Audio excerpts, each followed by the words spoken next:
Bonjour tout le monde et re-bienvenue à C'est quoi ta spécialité, un podcast où est-ce qu'on reçoit chaque semaine un médecin d'une spécialité différente. Aujourd'hui, on a la chance de discuter avec Dr Namiranian, qui est neurologue. Oui, puis c'était bien de la recevoir. Elle vient de commencer sa pratique, donc d'apprendre un peu comment elle a géré cette transition-là vers le début de pratique officielle. C'était vraiment intéressant. Ouais, donc, si vous voulez en savoir plus sur la neurologie, n'hésitez pas à aller écouter l'épisode.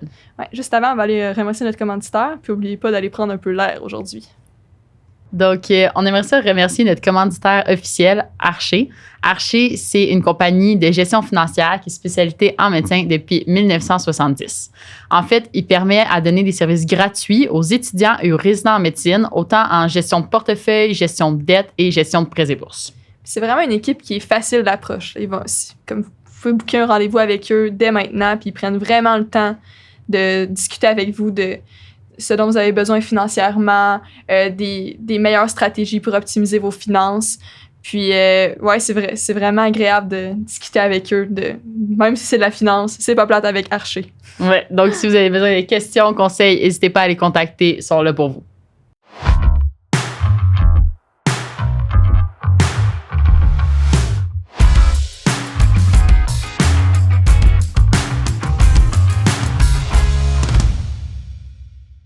Donc, bonjour, Dr Namiranian. Merci beaucoup d'avoir accepté notre invitation. Bonjour, c'est un plaisir. Donc, pour commencer, on voudrait en apprendre un peu sur votre parcours. Donc, est-ce que vous avez toujours su que la médecine, ça vous intéressait? Donc, non. En fait, moi, sûrement, si vous m'aviez demandé quand j'étais au secondaire ce que je voulais faire de ma vie, j'aurais dit musicienne. Je jouais au violon, puis c'était vraiment ce que j'aimais. Mais ce qui s'est passé, c'est qu'en secondaire 4 et 5, j'essayais de me trouver un emploi l'été. Puis, j'ai commencé à travailler dans un CHSLD en tant qu'animatrice en loisirs. Donc, dans le fond, on organisait les fêtes du mois pour les fêtés du mois. Je faisais des Olympiques pour les résidents. Donc, c'est là que j'ai vraiment appris à avoir un contact avec les personnes plus âgées. Puis, en plus de ça, j'aimais beaucoup les sciences. Donc, je me suis dit, mais j'aime quand même beaucoup ce contact-là. Peut-être que quelque chose dans le domaine de la santé, ça serait pour moi. Donc, c'est un peu comme ça que je me suis lancée là-dedans.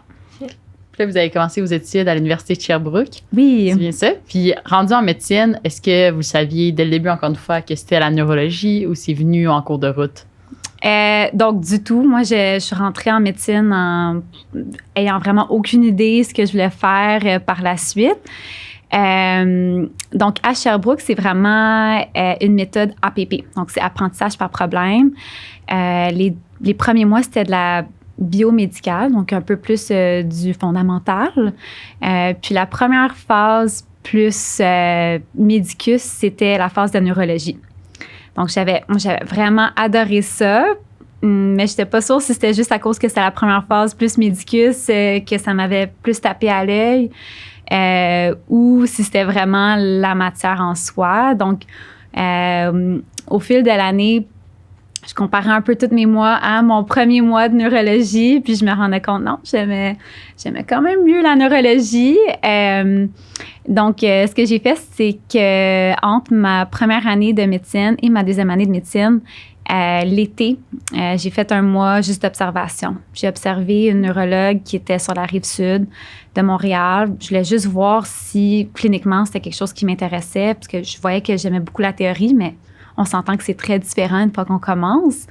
Donc, je l'ai suivi dans sa clinique, à l'hôpital. J'ai fait des cliniques de mémoire. Puis, c'est là que je me suis rendu compte que j'aimais vraiment ça cliniquement aussi. Puis, par la suite, donc mes électifs, j'ai fait un peu plus de neuro.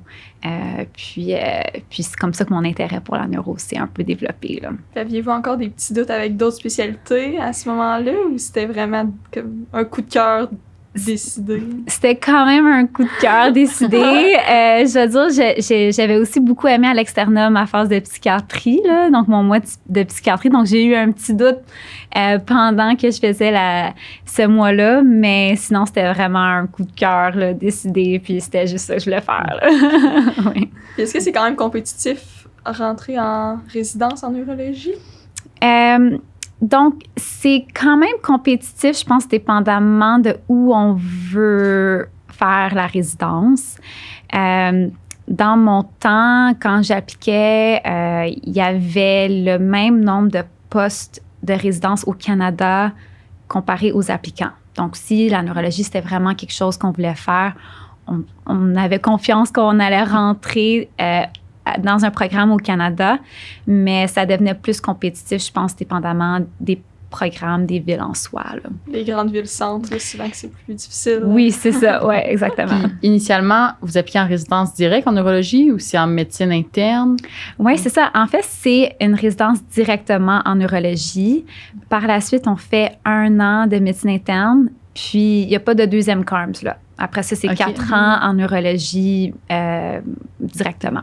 Mais dans votre première année, vous êtes mélangé avec des étudiants de médecine interne réguliers. Oui, c'est ça. Je veux dire, même, je pense que la plupart de mes collègues en médecine interne ne savaient même pas que j'étais en neuro, là, parce qu'on fait vraiment de tout comme les résidents en médecine interne. Là. Donc, on fait des soins intensifs. On fait même des mois d'urgence là, à McGill, d'urgence pure. Là. Donc, oui. Donc, est-ce que vous trouvez que cette année-là, vous a quand même aidé en tant que neurologue aujourd'hui ou c'était pas tant relié à ce que vous pratiquez aujourd'hui? Bien, je pense que ça l'a beaucoup aidé quand même. Là. Je dois dire, il y avait des mois spécifiques, par exemple, en rhumato. Il y a quand même beaucoup un peu d'overlap entre la neuro et la rhumato. Puis on s'occupe de patients à l'étage, donc avoir des skills pour pouvoir s'assurer que le diabète du patient est sous contrôle. Donc, vraiment traiter des patients qui sont admis à l'hôpital, ça m'a vraiment aidé parce que j'ai fait plusieurs mois en médecine interne où on s'occupait vraiment du patient au complet à l'étage. Là. Donc, on traite pas nécessairement juste la neurologie quand on admet quelqu'un là, à l'étage. Donc, c'était très utile, je dirais. Ouais. OK. Puis là, pendant votre résidence, c'est quoi les côtés ou les rotations que vous avez le plus aimées? C'est quoi qui vous a vraiment comme, accroché ou qui vous a allumé la petite flamme? La petite flamme. Pendant la résidence, je dirais... moi, en fait, je me suis surspécialisée en maladies neuromusculaires, donc les neuropathies, les myopathies et le MG. Donc, c'est une technique, l'électromyographie, où on peut voir si le problème d'un patient est relié à un problème d'un nerf, à la jonction ou au muscle, et on peut vraiment trouver et localiser le problème. Donc, moi, c'était vraiment quand j'ai fait mes mois de MG, là, j'ai vraiment trippé, puis mes cliniques de neuromusculaire aussi. Donc, c'est vraiment cette raison-là aussi que j'ai fait un fellowship par la suite dans ce domaine-là. Ouais. Okay. Vous avez fait un fellowship particulièrement en myasthénie grave, si je me trompe? Ben, comme finalement, vous êtes plus spécialisé en myasthénie grave. Hein, oui, ben en fait, j'ai fait un fellowship en neuromusculaire at large, là, donc les neuropathies, myopathies, myasthénie et le MG, qui prend quand même 6 mois de formation là, pour se sentir confortable avec la technique et pour pouvoir en faire au Québec. Donc, c'est ça, c'est un fellowship d'1 an là, que j'ai fait aux États-Unis. Puis par la suite, je suis revenue travailler ici. OK. Ouais. Okay. Puis quand on regarde un peu au jour le jour, qu'est-ce que vous faites en tant que neurologue? Donc, est-ce que là, on voit que vous avez une spécialité plus poussée encore en neurologie? Est-ce que vous voyez principalement ces patients-là? Puis est-ce que vous le suivez sur long terme, court terme? C'est quoi un peu votre journée typique? OK. En fait, ce que j'aime la neurologie, c'est qu'il n'y a pas de journée typique. C'est tellement varié, la neuro. Puis ça, c'est quelque chose que je n'avais pas réalisé en commençant, là, en tant qu'externe. Donc, tout dépend de où on travaille. Là. Moi, je travaille à l'Hôpital Juif de Montréal. Donc, j'ai des semaines de consultation où je fais des consultations en neurologie générale, à l'urgence et aux étages. Et c'est à ce moment-là aussi que je m'occupe des patients qui ont un AVC aigu, donc le traitement de l'AVC aigu. J'ai d'autres semaines dans l'année où je m'occupe des patients qui sont admis sur notre étage d'AVC. Donc ça, c'est un day-to-day complètement différent. Puis tout le reste du temps, je fais soit de la clinique externe ou des demi-journées de MG, où je fais justement la technique que je décrivais tantôt. Donc, c'est ça, j'ai vraiment pas une journée comme les autres. Je fais des cliniques de neurologie générale aussi, mais j'ai un petit peu, étant donné que c'est mon dada, là, les maladies neuromusculaires, j'ai des collègues qui vont me référer, mettons, leur cas un peu plus complexe en neuromusculaire. Comment c'est de travailler avec cette clientèle-là? Parce que souvent, les maladies neuromusculaires, si je ne me trompe pas, c'est quand même dégénératif en général. Ça doit quand même être une ambiance qui est différente. Un peu travailler avec quelqu'un qu'on sait qu'on peut ralentir la progression, mais qu'au final, ça va aller de moins en moins bien. Oui, donc c'est sûr qu'en désordre neuromusculaire, on voit un peu de tout. Il y a des maladies plus auto-immunes comme la myasthénie grave. Là, ça, c'est une maladie qu'on peut traiter. Donc, il y a plein de traitements, il y a plein de recherches en myasthénie grave. Donc, eux, c'est un peu différent. Il y a des conditions plus génétiques où, de plus en plus, en fait, on commence à avoir des traitements génétiques pour ces maladies-là. Donc, par exemple, la maladie du Duchenne, c'est quelque chose qu'on n'avait pas de traitement avant. Maintenant, on en a. Ou SMA, donc atrophie spino-musculaire. Ça, maintenant, quand on les trouve à la naissance, on change complètement le cours de la maladie avec les nouveaux traitements génétiques. Donc, c'est super intéressant. Mais c'est sûr qu'on a une clientèle aussi de maladies plus neurodégénératives comme la SLA, où malheureusement, en ce moment, on n'a pas de très bons traitements, là, surtout pour les formes sporadiques. Même s'il y a beaucoup de de recherche qui se fait pour les formes génétiques. Donc, ça, je vais dire, les patients avec la SLA, c'est un peu plus difficile, là, surtout de la forme sporadique, on n'a pas grand traitement là, qui marche de façon impressionnante. Là, c'est quoi la SLA?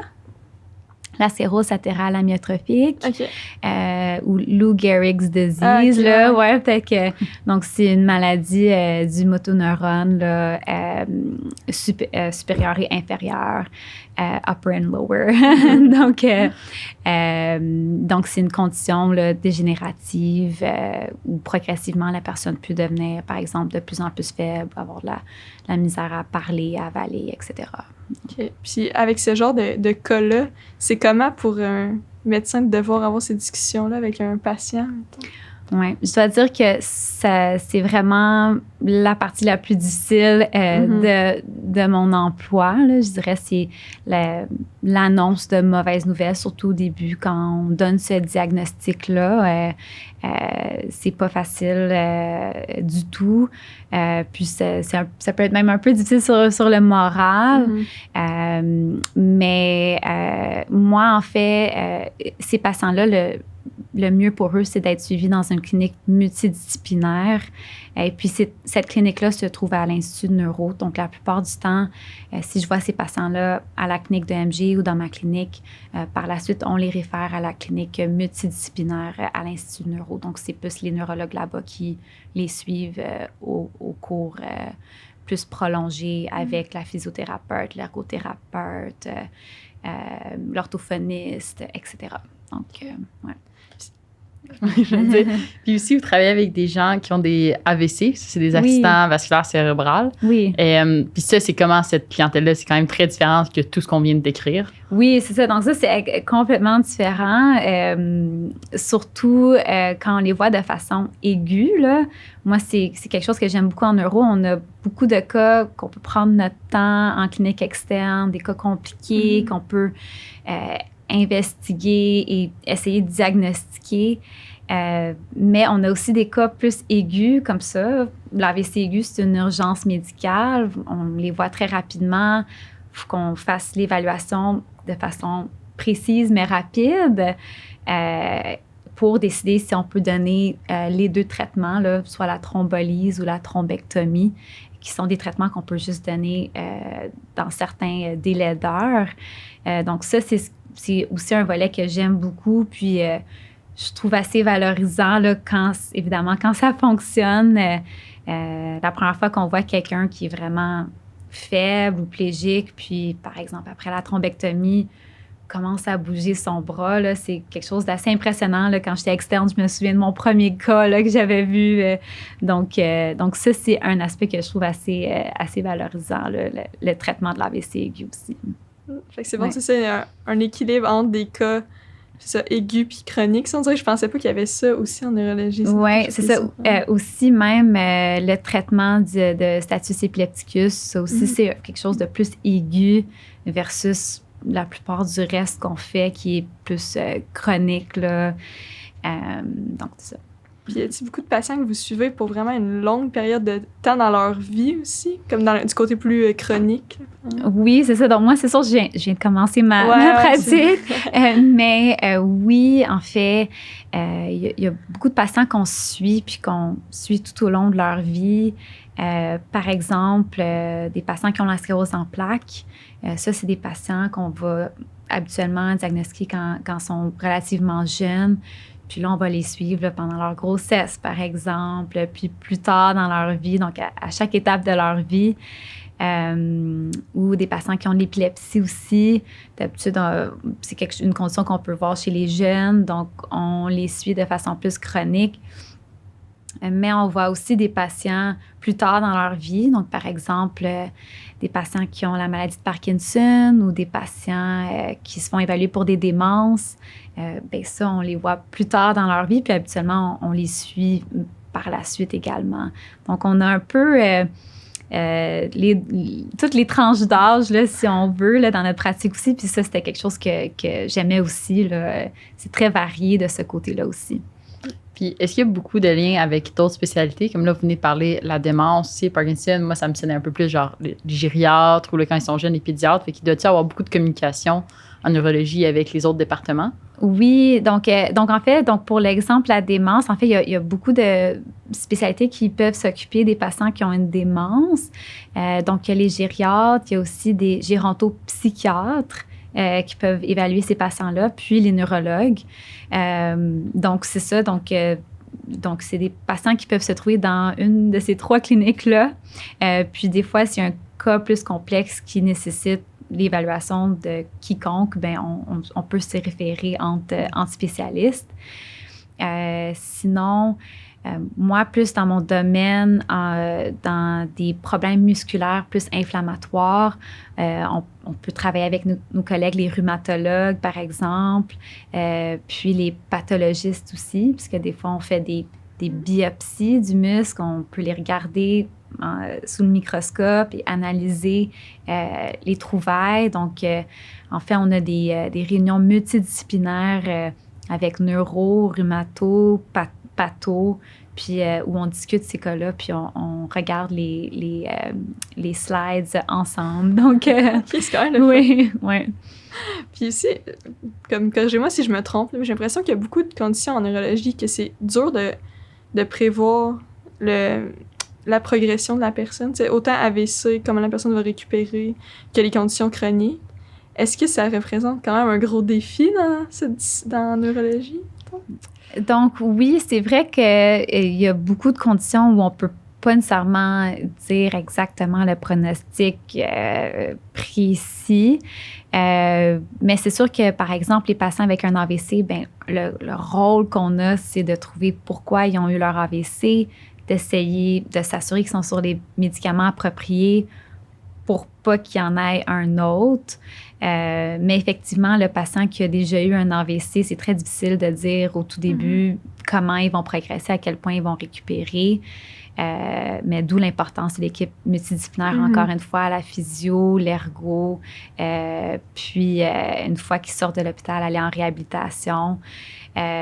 Donc, c'est ça, moi, encore une fois, je suis au début de ma pratique, donc j'ai pas encore vu beaucoup de patients. Je les ai vus quand ils sont admis, mais j'ai pas encore vu beaucoup de patients une fois qu'ils sont allés en réhabilitation et après ça, vu en clinique externe pour pouvoir vous dire à quel point j'aurais été capable de prédire ou non leur récupération. Mais c'est difficile. Puis la plupart des patients nous posent cette question-là. Bien, est-ce que je vais récupérer à 100%? Est-ce que je vais redevenir autonome? Puis, vraiment, c'est très difficile à répondre à cette question-là. Là. Donc, oui, ça, c'est un défi qu'on a là, dans notre spécialité. Là. Parce qu'autant qu'eux, c'est ça, ils veulent savoir que comme vous pouvez pas dire des choses que vous pouvez regretter après. Non, c'est ça. Puis je dis souvent que j'ai pas de boule de cristal, je peux pas prévoir. Mais selon la question en sorte, là, c'est sûr qu'on a des données, on sait un peu des pourcentages de progression, mais j'essaie de rester optimiste, mais c'est sûr que je donne pas d'années de mois. De mois. Non, mais sinon, on voit beaucoup de positifs, je pense, dans la neuro en ce moment. Là, comment vous en parlez, ça donne le goût. Mais est-ce qu'il y a des choses qui sont un peu plus un downside, qu'on pourrait dire? Donc, quelque chose qui ferait que les gens voudraient moins aller dans ce domaine-là? Ben c'est ça. Moi, tout dépendamment de la personne, je dirais que les annonces de mauvaises nouvelles qu'on a, par exemple, avec la SLA, ça, c'est surtout parce que moi, je suis dans un domaine neuromusculaire aussi. Là. C'est pas quelque chose qu'on voit très souvent, sinon en neurologie générale, mais ça peut être un aspect un peu plus difficile. L'autre chose, c'est que c'est sûr que le traitement de l'AVC aigu a beaucoup changé dans les 5-10 dernières années. Donc, on est un peu plus appelé, par exemple, la nuit à aller évaluer un patient pour décider s'ils sont des candidats aux 2 traitements dont je parlais tantôt. Donc, pour une personne qui veut absolument pas se faire réveiller la nuit, par exemple, ou devoir rentrer à l'hôpital la nuit, ben ça peut peut-être être un game changer, si on veut. Là. Mais encore une fois, ça dépend de où on travaille. Parce qu'il y a certains centres qui ont un service dédié pour l'AVC avec des neurologues qui sont spécialisés en AVC, qui s'occupent de la garde d'AVC. Mais dans la plupart des centres plus communautaires, c'est les neurologues qui travaillent dans l'hôpital qui s'occupent de la garde d'AVC. OK, ouais. Donc, c'est ça. Donc, au cas où si c'était pas clair, la plupart de mes gardes, je rentre à la maison. S'il y a un AVC aigu, je prends mon auto, je rentre à l'hôpital le plus vite possible. J'habite proche pour évaluer le patient. Là. Donc, c'est ça. Puis là, vous venez de commencer, mais pour l'instant, est-ce que le mode de vie, comme justement l'équilibre travail, vie personnelle, comment ça se passe? Pour l'instant, ça va. C'est sûr qu'au début de la pratique, je pense je veux m'assurer que je fais toujours la bonne chose, que j'oublie rien. On n'a plus notre collègue qu'on peut parler sur chaque cas. Là. C'est sûr que je parle souvent des cas avec mes collègues de travail, là, mais c'est sûr que c'est différent parce qu'on est vraiment plus autonome. Donc, je pense que je pense un petit peu plus à mes cas que quand j'étais résidente, quand je retourne à la maison, juste être sûre que j'ai pas oublié des choses. Mais sinon, ça va très bien. Là. On est quand même une bonne équipe de neurologues à l'hôpital juif. Donc, les gardes, ça va très bien. Puis, j'ai quand même beaucoup de support. Là, donc, pour l'instant, ça va. Puis, vous venez d'en parler un peu, mais vu que vous venez de la vie, comment c'est la transition résident vers devenir... quelqu'un, vous avez dit qu'il vole un peu de ses propres ailes. Oui. Vous avez une grosse différence rapidement. Moi, je dirais, en fait, c'est assez spécial. Je dirais ma transition résidence à fellow, parce que j'ai fait un fellowship entre. C'était quand même une grosse étape parce que j'étais dans un centre américain. On faisait quand même du 6 jours semaine. C'était un gros centre neuromusculaire. Donc, cette étape-là, j'ai trouvé ça plus difficile. Par contre, en venant après ça de fellow à patron, j'ai trouvé la transition plus facile.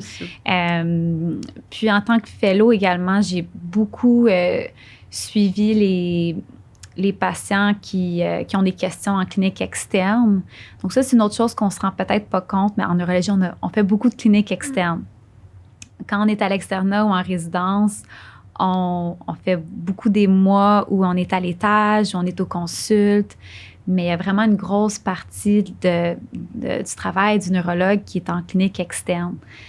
Donc, tout le côté du suivi d'un patient en clinique externe, de suivre les labos, de rappeler les patients. Donc, ça, c'était quelque chose que je n'étais pas habituée en résidence nécessairement, mais que j'ai plus fait en tant que fellow. Donc, lorsque je suis arrivée en tant que patronne, ben c'était plus facile à faire. C'est un côté que vous appréciez maintenant de votre semaine? Oui, j'aime ça. Oui, j'aime ça, la clinique externe. Donc, Puis, vous venez de le mentionner, mais vous êtes allé faire un fellow aux États-Unis. C'est comment travailler dans un système quand même très différent, je pense, un système de santé? Oui, complètement différent. C'est sûr que moi, mon fellow, c'était un fellow durant la COVID, là. Donc, il y avait plusieurs aspects qui étaient un peu plus différents, je pense, que d'habitude. Mais bon, le système est complètement différent, les enjeux complètement différents, et évidemment, étant donné les compagnies d'assurance, là, donc le type de traitement qu'on pouvait ou non offrir aux patients. Et puis, souvent, en fait, il fallait appeler les compagnies d'assurance pour discuter des cas, pour approuver des tests ou des traitements qu'on voulait pour nos patients. Donc, ça, c'était une étape de plus ou une charge de travail de plus à faire comparativement à ici, même si avec les médicaments d'exception ici, il faut quand même qu'on défende nos patients. Là, mais la question se pose moins souvent. C'est ça. Ça fait moins de paperasse un peu. C'était moins dans mon quotidien, mettons, qu'ici. C'était plus là-bas, moi ici. Aussi, il y a plusieurs fois, là, vous avez dit que, par exemple, dans les dernières années, il y a eu des changements pour le traitement des AVC, également pour certaines maladies. J'ai l'impression que c'est un domaine qui est vraiment en évolution rapide. Oui, donc vraiment, ça évolue très vite, là. Il y a l'aspect des AVC où le traitement a complètement changé avec l'avenue des thrombectomies. Est-ce qu'on peut expliquer c'est quoi une thrombectomie? Oui. Donc, quand quelqu'un a un AVC aigu, on peut soit donner un médicament par les veines qui s'appelle la thrombolyse. On a 4 heures et demie pour administrer ce médicament-là du début des symptômes. Dans les dernières années, il y a beaucoup d'études qui sont sorties sur la thrombectomie. Donc, ça, c'est lorsqu'un radiologue, habituellement un radiologue qui travaille en intervention, passe un cathéter dans l'artère et va aller chercher le caillot qui cause l'AVC. Donc, il y a seulement 4 centres au Québec qui font cette technique-là. Il y a l'Institut de Neuro à Montréal, le CHUM, à Québec et à Sherbrooke. Donc, les autres centres, un des rôles du neurologue, c'est d'évaluer le patient et voir si le patient est candidat, oui, à la thrombolyse, mais aussi à la thrombectomie, et par la suite de transférer le patient à un des 4 centres pour avoir accès à cette forme de traitement-là. C'est quoi le délai environ? Puis, est-ce que le patient doit être transféré? Oui, donc le délai, ça dépend. On dit entre 6 heures, mais de plus en plus, on est en train de même pouvoir étendre cette heure-là, dépendamment des trouvailles là, au scan. Donc, on peut dire 6 heures, mais on peut même le faire jusqu'à 12 heures. Là. Okay. C'est plus que ce que j'aurais cru. Oui. Donc, c'est pour ça que ça a vraiment changé notre pratique, là, parce qu'il faut évaluer beaucoup plus de patients en termes d'AVC aigu, tandis qu'auparavant, on aurait dit vous pouvez les voir demain, consulte demain, mais là, on les voit tout de suite en urgence. Là. OK. C'est quand même avoir des meilleurs résultats que juste la thrombolyse. Oui, définitivement. Oui, c'est assez impressionnant là, quand on voit les patients là, par la suite. Donc, c'est vraiment valorisant. Là. Donc, c'est quand même intéressant. Puis ça va être quoi, selon vous, là, les prochains grands sujets chauds de la neurologie, les prochaines grandes trouvailles? Bien sûr, j'en ai pas parlé, mais en sclérose en plaques, il y a vraiment beaucoup de médicaments qui sortent de plus en plus. Moi, dans mon domaine, c'est surtout les traitements génétiques de conditions, là, comme je parlais tantôt, qu'on ne pensait jamais pouvoir traiter. Donc, je pense que de plus en plus, on va voir des médicaments contre des mutations génétiques. Puis ça va être vraiment... ça révolutionne vraiment notre domaine en neuromusculaire. Là. Donc, pour l'instant, il y il y a des traitements, comme je disais, pour la maladie du Duchenne, pour SMA ou j'ai de la misère à dire en français. Non, ça, c'est la SLA. L'atrophie spinomusculaire. Et voilà. Donc, de plus en plus, nous, on voit toutes sortes de neuropathies génétiques ou de myopathies génétiques. Puis, les gens commencent à utiliser des techniques très précises sur différentes maladies. Puis, peut-être qu'on va pouvoir traiter de plus en plus de maladies génétiques là, qu'auparavant, on donnait le diagnostic, mais on n'était pas capable de traiter. Donc, ça, je pense que ça va être vraiment l'avenir, là, en tout cas, dans le domaine neuromusculaire. Donc, quelqu'un qui aime bien la recherche pourrait se retrouver aussi, là, pour avoir un bon... Définitivement, la génétique, il y a beaucoup de recherches là-dedans aussi. Donc, oui, il y a beaucoup de recherches en neuro là, dans tous les volets. Là, je ne peux pas rentrer dans tous les volets, mais vraiment, l'imagerie aussi, beaucoup de recherches qui se fait. Donc, c'est très intéressant, oui. Puis côté, justement, différentes pratiques, est-ce qu'en milieu universitaire, sûrement que vous allez avoir à faire un peu de recherche en partie. Il y a aussi, je pense quand même, il y a une proportion de neurologues qui travaillent en clinique privée. Là. Donc, c'est quoi c'est où que quelqu'un peut se retrouver en neurologie en termes de pratique? OK, oui, c'est ça. C'est assez varié. On peut faire de la clinique plus privée. Ça, j'ai eu moins d'exposition à ça. Là, donc, mais c'est surtout de la clinique externe où on peut faire de l'EMG, la technique dont je parlais tantôt, en clinique privée.